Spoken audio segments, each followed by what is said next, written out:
दिल्ली में joint family के साथ रहता था, लेकिन जॉब की वजह से अपनी माँ के साथ दूसरे शहर में शिफ्ट हो जाता है, जहाँ उसकी प्रीति के साथ लव मैरिज हो जाती है, जिस पर बहू को नापसंद करते हुए उसकी माँ पूरा समय प्रीति को परेशान करने के तरीके निकालती रहती है।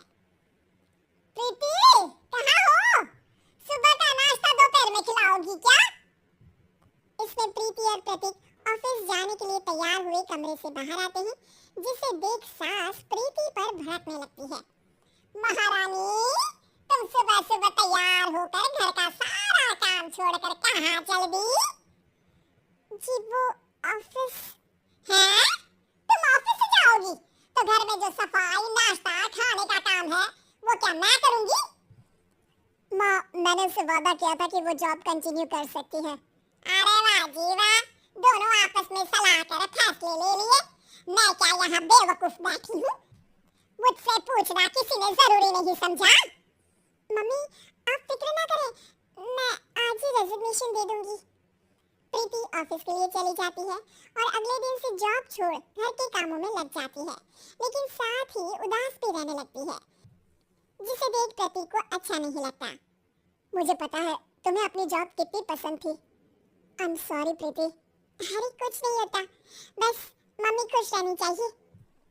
अब प्रीति अपनी सास को खुश करने और उनका दिल जीतने की जी तोड़ कोशिश करती रहती है, पर सास कभी उसे सीधे मुंह बात तक नहीं करती। इसी तरह दिन बीतने लगते हैं। एक शाम प्रतीक ऑफिस से परेशान घर वापस आता है। माँ, चाची का फोन आया था, दादी की तबीयत बहुत खराब है, हमें दिल्ली जाना होगा। पति की बात सुन प्रीति तो पैकिंग शुरू भी कर देती है, पर माँ वहीं भूत बनी खड़ी रह जाती है। लगता है मम्मी अपनी सास से बहुत प्यार करती हैं, तभी उनकी बीमार होने की खबर सुन शॉक में आ गई। ये प्यार नहीं, परेशानी है। तुम तो ऐसे सोचो कि अब से जब तक दिल्ली में हो तुम्हारे अच्छे दिन शुरू। अच्छा, ऐसा क्या है दिल्ली में? वो तुम्हें कुछ ही घंटों में पता चल जाएगा।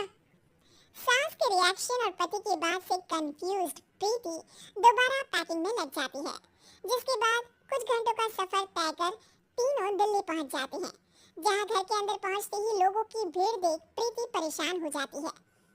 हे भगवान, इतनी भीड़! प्रतीक, कहीं तुम्हारी दादी को कुछ हो तो नहीं गया ना? पागल, ये भीड़ नहीं, मेरा परिवार है। क्या? इसे तुम परिवार कहते हो? अरे इसे तो जिला घोषित कर देना चाहिए। तुम्हारा परिवार का तो अपना पर्सनल बिग बॉस बन सकता है। हैरान परेशान प्रीति परिवार वाले सदमे से बाहर निकली भी नहीं होती कि सिर पर पल्ला रखे शांत तरीके से सबके साथ बात करते हुए अपनी सास को देख उसे दूसरा सदमा लग जाता है। हाय ना, ये मम्मी का ऐसा भी कोई रूप है, ये तो मुझे पता ही नहीं था। ये तुम्हारी सास का ससुराल है। तभी प्रतीक की बहन बोल पड़ती है, यहाँ आपको ऐसी ऐसी चीजें देखने मिलेंगी जो सपने में भी सोची नहीं होगी। हाँ, ये कुछ दिन तो बहुत इंटरेस्टिंग लग रहा है। सब एक साथ दादी के कमरे में जाते हैं, जहाँ पहुँचते ही उसे दादी की आवाज सुनाई देती है। सास से मिलने की फुर्सत मिल गई। दूसरे शहर जाकर छूट क्या मिली, तुम तो भटकता पंछी बन गई।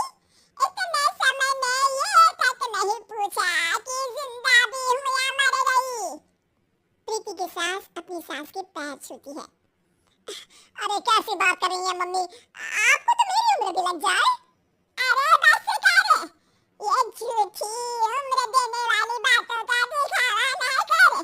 तेरा बस चले ना तो जो मेरी बची कुची जिंदगी है वो भी अभी खत्म कर दे। अरे बहू कहाँ है? इस पर सास प्रीति को दादी से मिलवाती है। दादी प्रीति को बहुत प्यार देती है। क्यों बहू, तेरी ये सास परेशान तो नहीं करती ना? अगर करती है तो अभी बता दे, मैं इसकी क्लास लगा दूंगी। अरे कैसी बात कर रही है माँ जी, भला मैं क्यों किसी को परेशान करूंगी? प्रीति अपनी सास का ये रूप एंजॉय कर ही रही होती है कि तभी चाची वहां आकर प्रीति को अपने साथ ले जाती है। सास की क्लास लगते देख जो खुशी मिल रही थी वो तुम्हारे चेहरे से साफ पता चल रही थी, इसलिए ले आई। क्योंकि अगर उन्हें पता चल जाता तो तुम्हारी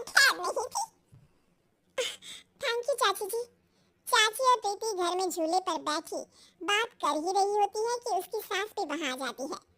मतलब यहाँ सारा काम मैं करूँ और तुम बैठी हंसी ठिठोली करो। अरे चलो जाओ खाना बनाओ। सास प्रीति को डांट कर काम करने भेज देती है, जिसे दादी देख लेती है और एक बार फिर सासू माँ की क्लास लग जाती है, जिसे पूरा परिवार मजे से खड़ा होकर देखने लगता है। क्यों रे? मैंने तुझे काम बोला और तू उस बच्ची को परेशान कर रही है। सास की कोई इज्जत रह गई है इस घर में या नहीं? यहाँ खुद की सास होते हुए भी ज्यादा बड़ी बन रही है। नहीं मम्मी जी, मैं तो बस थोड़ी मदद के लिए बोल रही थी। सास रसोई में जाकर काम करने लगती है और दादी प्रीति को लेकर वहां से चली जाती है। इसी तरह एक हफ्ता बीत जाता है, जिसमें दादी अपनी बहू को डर, इज्जत और प्यार का फर्क समझाती रहती है और प्रीति उसका मजा लेती है। वापस जाते हुए दादी प्रीति और उसकी सास दोनों को अपने पास बुलाती है। मेरी बहू जिद्दी और अड़ियल है, इसलिए उससे हमेशा सही काम करवाने के लिए मुझे सख्ती करनी पड़ती है। लेकिन तुम्हारी बहू अच्छी है, तेरी खुशी के लिए वो